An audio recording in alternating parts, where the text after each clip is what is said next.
Bom, nesse vídeo então nós vamos tentar entender melhor a primeira das conspirações emancipacionistas e a mais importante delas é a Inconfidência Mineira, de 1789. Para a gente entender esse episódio, nós precisamos ter em mente 4 fatores que constroem um contexto sobre o qual a conspiração vai acontecer. Tá? Então, quais são esses 4 fatores? Fator número 1. Há uma mudança significativa no perfil da nossa elite colonial. A elite colonial, que e principalmente lá nos engenhos açucareiros, era formada por pessoas pouco afeitas ao que a gente pode chamar de uma cultura letrada.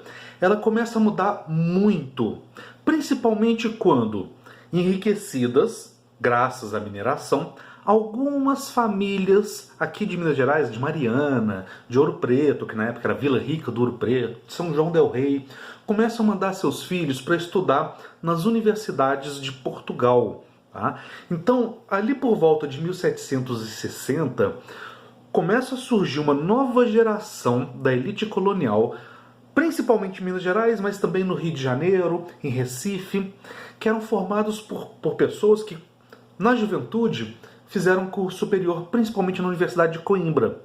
E na Universidade de Coimbra, essa meninada, ela tem um contato muito intenso com as ideias dos iluministas franceses, que eram amplamente discutidos, eram amplamente estudados no mundo universitário, no mundo acadêmico português.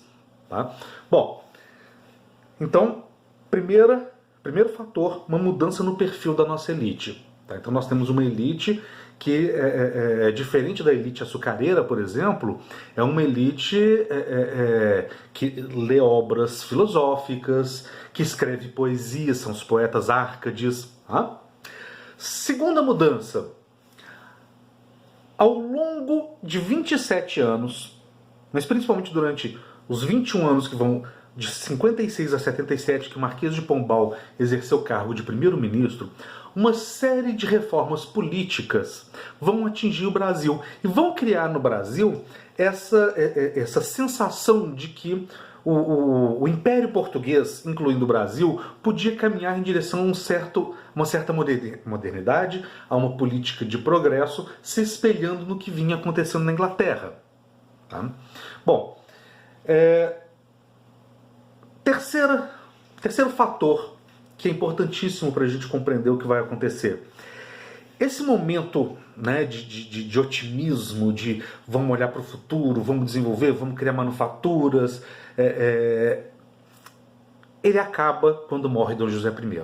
Então a morte de Dom José I resultou na ascensão política da filha dele, a Dona Maria I, que ao contrário do pai, ela era profundamente conservadora e profundamente católica, e portanto odiava o Marquês de Pombal, e leva o Marquês de Pombal à desgraça política. Ele é isolado, ele chega a ser processado, tá? Consegue consegue evitar a prisão, mas morre pobre numa propriedade da família poucos anos depois.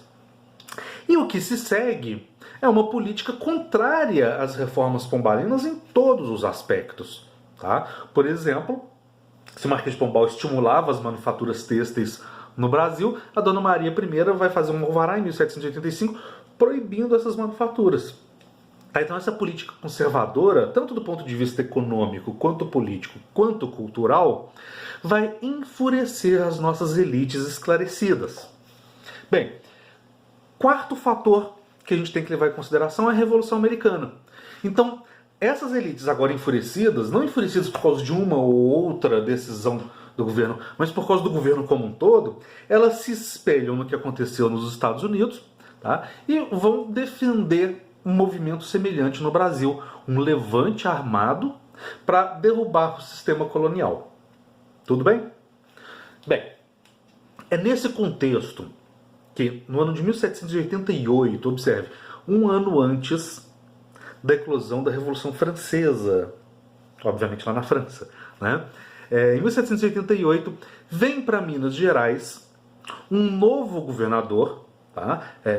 Que era o Visconde de Barbacena, e ele vem com a promessa de que ia executar uma derrama. A derrama tinha sido criada pelo Marquês de Pombal, mas ela nunca havia executado. Na verdade, ela foi executada uma vez só, tá? E bem limitada. O que era a derrama? Era uma cobrança forçada dos impostos, dos tributos atrasados. Tá? E essa ideia de derrama, ela assustava muito os moradores de Minas Gerais, porque ela poderia levar a economia de Minas à completa ruína. Tá? Então, falar que vai fazer uma derrama deixa todo mundo completamente desesperado. Quando o Visconde de Barbacena ele assume o governo em 1788 e anuncia que vai fazer uma derrama, fica todo mundo louco. Tá? É nesse contexto que essa elite esclarecida, formada por advogados, militares, latifundiários, funcionários públicos, muitos deles eram poetas árcades, além de ter uma profissão, né, de verdade, digamos assim, já que a poesia na época não era... eles, inclusive, muitos desses poetas árcades que a gente conhece hoje não chegaram a publicar ou a vender livro em vida. Né? Então, esses caras começam a se reunir, tá? E a criar planos. Tá? Bom, o conjunto desses planos é o que a gente chama de Inconfidência Mineira. Os Inconfidentes eles nunca pegaram em armas e tentaram, eles não fizeram um levante. Eles só se sentavam clandestinamente ao redor de uma mesa e falavam, e agora, o que nós vamos fazer quando a gente tomar o poder? Mas eles não fazem nenhum movimento no sentido de efetivamente tomar o poder. Tá? O que os Inconfidentes planejavam fazer caso no futuro tomassem o poder? Bom, a primeira coisa que os vestibulares gostam de cobrar, tá, é em relação à amplitude desse movimento. Os Inconfidentes, eles, em nenhum momento, eles deixam muito claro o que eles desejam. Mas uma coisa fica clara pelos planos, que é a seguinte, eles não têm uma ideia, uma noção de Brasil. Tá? Então, nos planos dos Inconfidentes, a independência era a independência de Minas Gerais, e em alguns momentos dá para a gente perceber que eles querem também incluir o Rio de Janeiro. Portanto, a Inconfidência Mineira é um movimento não só independentista, ou seja, emancipacionista, mas ele é também separatista. Tá? Então era a independência aqui de, no máximo, Minas e Rio de Janeiro. Bom, segundo, o próximo tópico que é muito cobrado nos vestibulares é a questão da escravidão. Esses caras querem abolir a escravidão?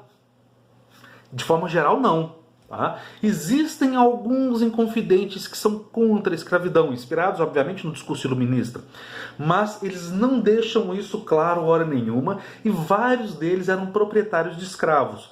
Então existe aí, sim, em relação à escravidão, uma postura meio dúbia, uma postura... pode ser chamada até de hipócrita. Tá? Porque eles falam em liberdade, né? Vamos lembrar lá do lema que eles colocam na bandeira, libertas com a tamen, né? Liberdade ainda que tardia, mas a liberdade não é para todo mundo.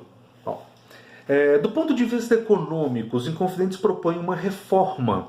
Tá? Essa reforma inclui a liberdade de comércio, eles são influenciados pela leitura iluminista e, portanto, pela fisiocracia, né? De Quesnay, de Malthus, etc. Então, liberdade de comércio, e o estímulo às manufaturas, especialmente as manufaturas têxteis. Então eles querem mudar a economia do Brasil, que tinha um perfil mais agroexportador. Além disso, eles desejam criar uma universidade. O Brasil não tinha universidade. Tá? Então, no plano dos Inconfidentes, existia a proposta de se criar, lá em São João del Rei, a primeira universidade brasileira. Em geral, e essa é talvez a coisa mais cobrada sobre a Inconfidência Mineira nos vestibulares, em geral a gente estabelece o seguinte: a Inconfidência Mineira é um movimento de elite, quase todos os participantes são da elite. Tem alguns poucos participantes de grupos socioeconômicos menos privilegiados. E é justamente um deles, o Tiradentes, que vai levar a culpa toda. Como é que termina a Inconfidência Mineira? Um dos conspiradores, na verdade foram vários, mas um leva a fama, né, que é o Joaquim Osório, ele denuncia os conspiradores em troca do perdão das dívidas. Ao denunciar, o governo do Visconde de Barbacena começa a fazer uma ampla investigação, suspende a derrama, tá, e começa a investigar quem está conspirando. Vários são levados à prisão, alguns à prisão perpétua, tá, alguns ao exílio. Vários morrem durante o exílio, alguns morrem durante a prisão, e o Tiradentes é o único condenado à morte. Na verdade foram 10 condenados à morte, mas as condenações foram todas convertidas em exílio ou prisão perpétua. Só o Tiradentes foi executado. Tá? E assim termina em Confidência Mineira, com o Tiradentes, inclusive, mais tarde sendo elevado à condição de mártir da República, porque exatamente 100 anos depois é proclamada a República por um militar. Tiradentes era militar. Ok? Então é isso. No próximo vídeo, Conjuração Baiana.